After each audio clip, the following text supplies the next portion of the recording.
So, 8,000 subscribers is pretty insane, guys. I can't lie. I'm really happy. I know it's a bit late, but we're nearly at 9k already, and maybe nearly 10, which is pretty awesome. I can't lie. On to 100,000. No, I'm kidding. That ain't going to happen for a while, but, I just thought I'd do a Q&A, so I made a community post, and you guys asked me some questions. 10 to be exact, I think. Not a lot, but, I can answer all of them, which is great, actually, so none of you get left behind, which is awesome. So let's get right into this. So, let's start with the best question of all from Steven. Who are you? I'm a guy. You probably just saw me because YouTube did its thing. My name's Jack. Hello, Steven. How you doing, mate? So the second question from Krishna. So I can't say your name, but the question is, what is your favorite car? Now, I'm not much of a car guy, I'll be honest. I don't really have a favorite car, but if there was any car that I would really want to drive, for whatever reason, if you've watched Stranger Things Season 2, you know the character Billy, and he has this amazing looking car. I can't be asked to look up what it was called, but it looks good, if you know what I mean. It looks good, it sounds good, I want to drive it, just once. That's my answer. I'm not much of a car guy, sorry to disappoint, but that's my answer. Third question is from Will. Now, Will is a real-life friend of mine, so I don't know why he's asking me a question, but fair play, Will, why not? Favorite film? I can't answer that, Will. You can't say what a favorite film is. It's going to be Last Samurai right now, because I just rewatched it literally an hour ago, and it's fucking amazing. If you haven't watched Last Samurai, watch it. There's a lot of complaints about it being a white savior film or something like that, and I'm just like, I don't care. It's a really good film. It's got swords, and it's got good cinematography, and it's a good story, you know what I mean? It's really, obviously there's better things than that, but I'm coming up off the top of my head here, so yeah, favorite film right now, Last Samurai. It's it is what it is. I just watched it, so it's not really my favorite, but it is what it is. There we go. Fourth question, Splinterborn, ladders or ropes? Well, I would say ladders, because ladders help you climb things, right? But they won't catch you if you fall, so you're bound to injure yourself. But ropes, if you fall too far or if it snaps, mate, you're dead. It's either going to just crush your liver because it's too tight, or it's going to snap your neck because you got it around your neck for some reason. You never know. That's all I have to say about that. It's a very weird question, but fair play. Now on to the questions that are going to get a bit deep. So, fifth question, Brandon Parrish. Who inspired you to review games? Now, that is a tough question to answer because there's been a variety of channels. I'll just list a few now. So we've got Angry Joe. Everyone knows Angry Joe. Skill Up. Racevic, I think that's how you say his name. Racevic is an amazing reviewer. He spoils games, but he only reviews like later ones, I think. So go check him out. Ranton. If you haven't found Ranton, he's very different from me, but my God, his reviews are amazing. And I just felt like, you know what? It's game reviews. I play games all the time. I thought I'd make my own, and it's turned into this. So I'm happy about it. Go check out those other guys. They're not all the guys that inspired me to review games, but that's a small list. Sixth question, Jaden Pinero. I think that's how you say your name. What's your top 3 favorite games? Now that is a tough question, my friend. It's very similar to the favorite film.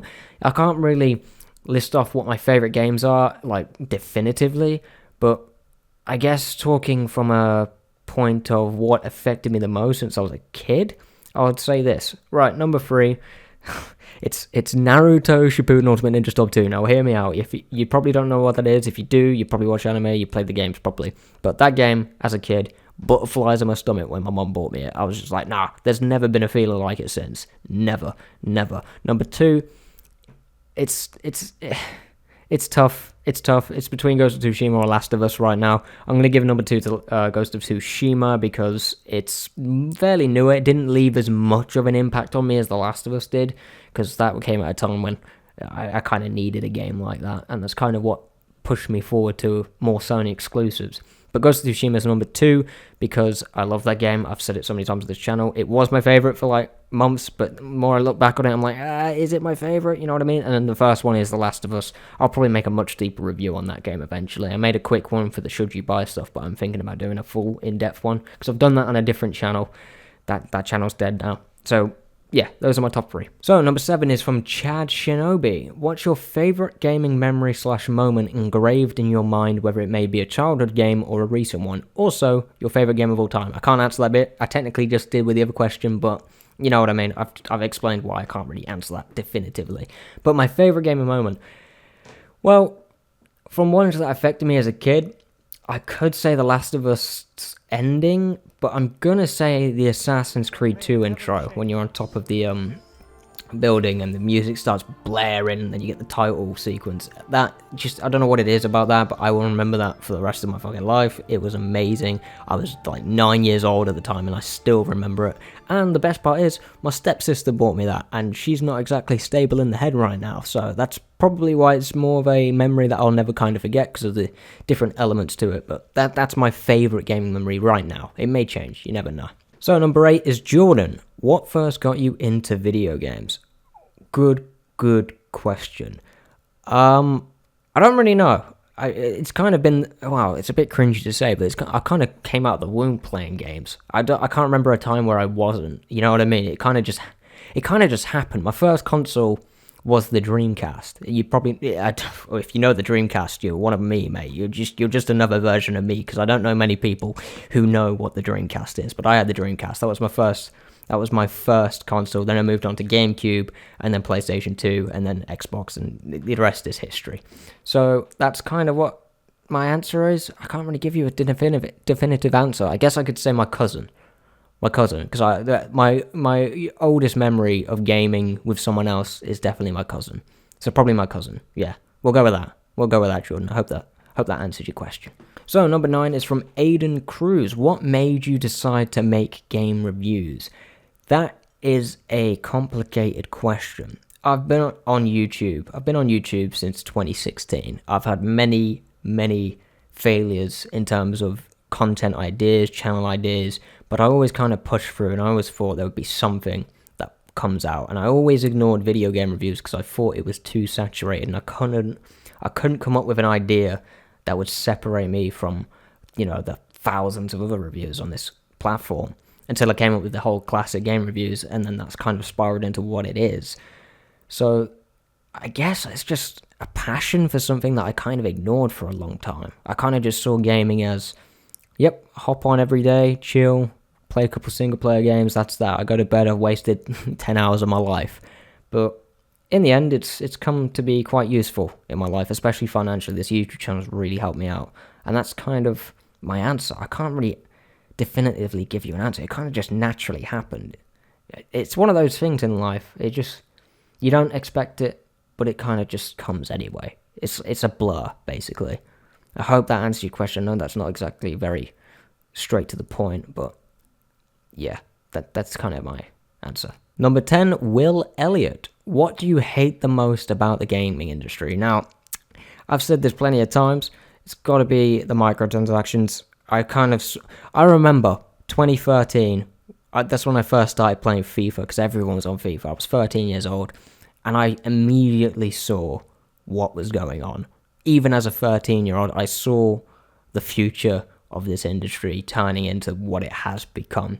A bunch of time-wasting companies that just want more money, and more money. It's just greed. Because gaming, 10 years ago, gaming was still kind of looked down upon by a lot of people, but it's become a lot more mainstream over the last 10 years.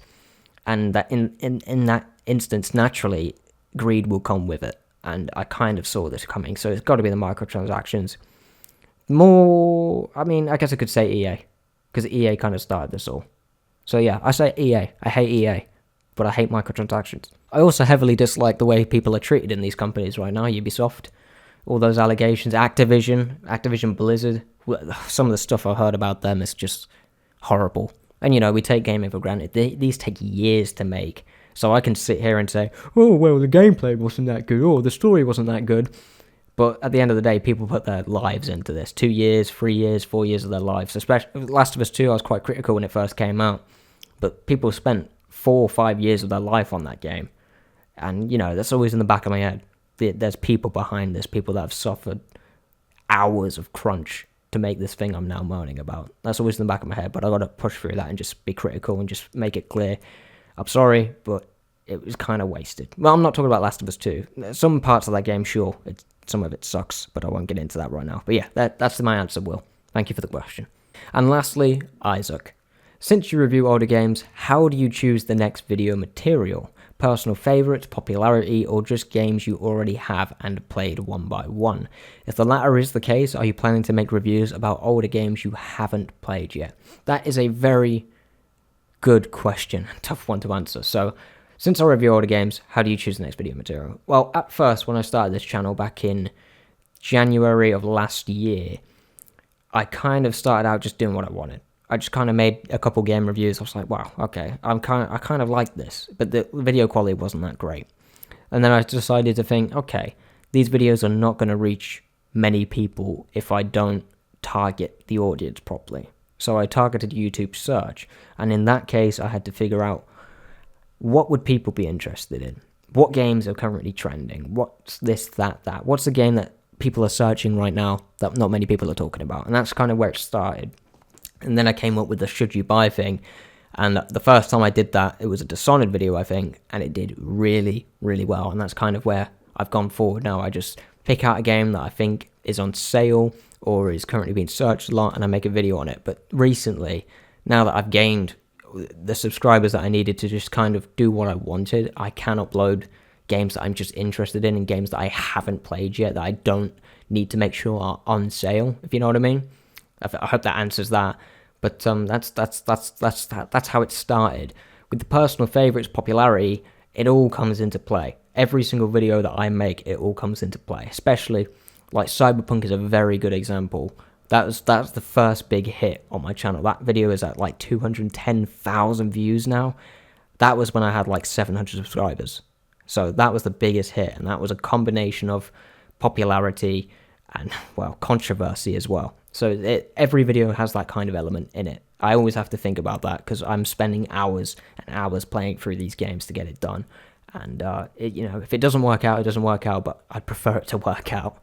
And along with that, when I did the should you buy, this is the last question, so I'll give you a bit more of an in-depth answer.